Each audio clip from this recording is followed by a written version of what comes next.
Thought Reflection 0504-26, the beginning of the new era. At a certain point, something shifted in how I experienced the world. It did not happen all at once, and it was not loud or overwhelming in the beginning. It was subtle, more like a gradual opening, a willingness to question things I had once accepted without hesitation. I began to consider the possibility that not everything was as fixed as I had been led to believe, and that realization slowly changed how I looked at everything around me. That shift brought me into what I call the gray zone, a space where ideas are not immediately accepted or rejected, but explored. In that space, I was able to look at things more objectively, with less judgment, less fear, and less anxiety. Things that once felt absolute and unquestionable started to loosen, and I began to see that many of the limits I had placed on reality were not actually real. They were learned, inherited, and reinforced over time. Once I allowed myself to step outside of those boundaries, even just slightly, new possibilities began to appear.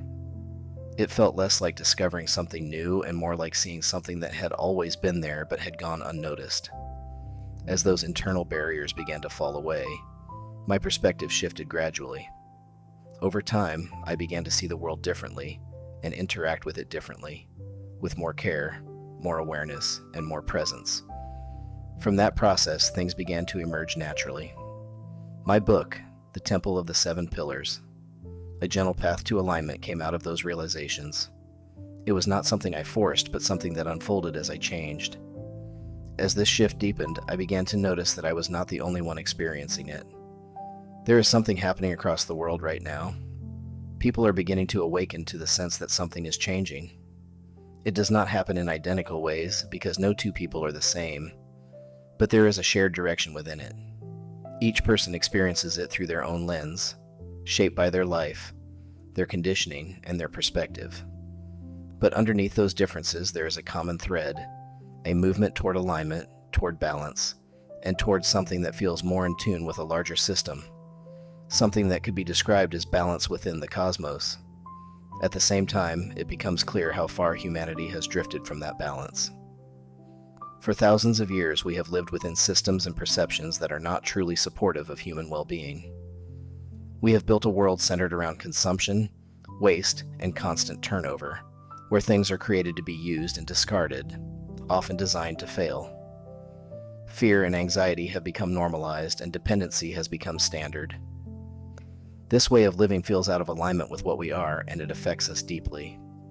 Through diet, chemicals, environment, and lifestyle, we are not just living differently, we are altering ourselves. Much of this is driven by systems rooted in greed, where survival and profit take priority over harmony. The idea of making a living begins to feel disconnected from what life could be. There is a sense that there is another way, a way that is more aligned with the world, with each other, and with the larger system we are part of. At the same time, we are deeply embedded in the current structure, and stepping away from it is not simple. What becomes clear is that we are caught in a loop, a self-reinforcing cycle that we participate in, often without realizing it. We create the system, and then we live within it as if it is fixed. This awakening begins to break that loop, not instantly, but gradually, as people begin to realize that things are not as solid as they once believed. What was once accepted as absolute begins to look more like a perspective. And if perspective can change, then everything built on top of it can change as well. This does not mean that change happens overnight. From what I can see, this is a long process, something that will take years and even generations. A gradual rebuilding of how we see the world, how we structure our societies, and how we relate to reality itself. It feels like we may be approaching a tipping point, a moment where continuing as we have been is no longer sustainable. At the same time, new discoveries in science, history, and other areas are constantly reshaping our understanding, showing us that nothing is as fixed as we once thought. That realization opens the door, and from there, something else begins to happen.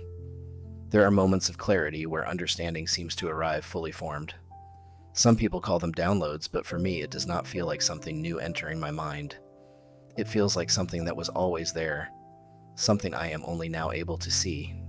It is as if it had been hidden behind layers of fear, conditioning, and assumption. And once those layers begin to fall away, it becomes visible.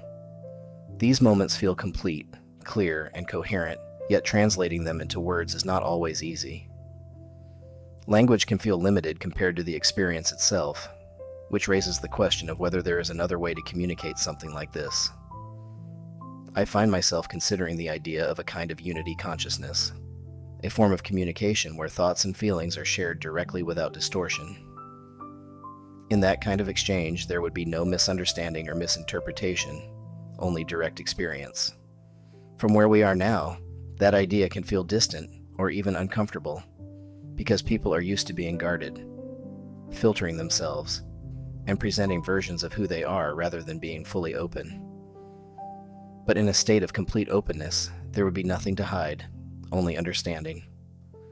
In that kind of world, people would be fully seen and still accepted. There would be no need for fear or pretense, and connection would deepen beyond what we currently experience. Communication would become exact, and beyond personal relationships, collaboration would become seamless. Ideas could be shared without loss, and work could be done without confusion or misinterpretation. In that kind of harmony, even the ego would shift. It would no longer operate from survival or defense, but could become what it was always meant to be, functioning clearly within balance rather than reacting to distortion. Right now, the ego struggles with identity, but perhaps identity is not the foundation. Perhaps the focus shifts toward humanity as a whole, toward alignment rather than separation. All of this points toward a possibility, a way of being that may have been forgotten or not yet fully realized. Within this awakening, it feels like we are beginning to move back toward it.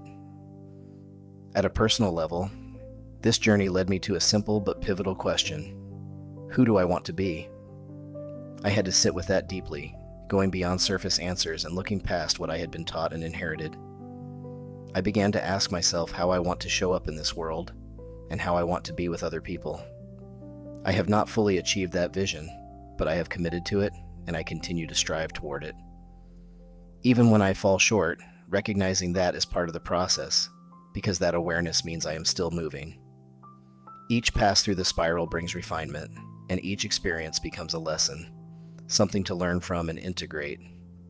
It begins to feel like a kind of school, a school of remembrance and a school of evolution. From where I stand, it feels like humanity is at the edge of something new within that process. Something is shifting, and this feels like the beginning.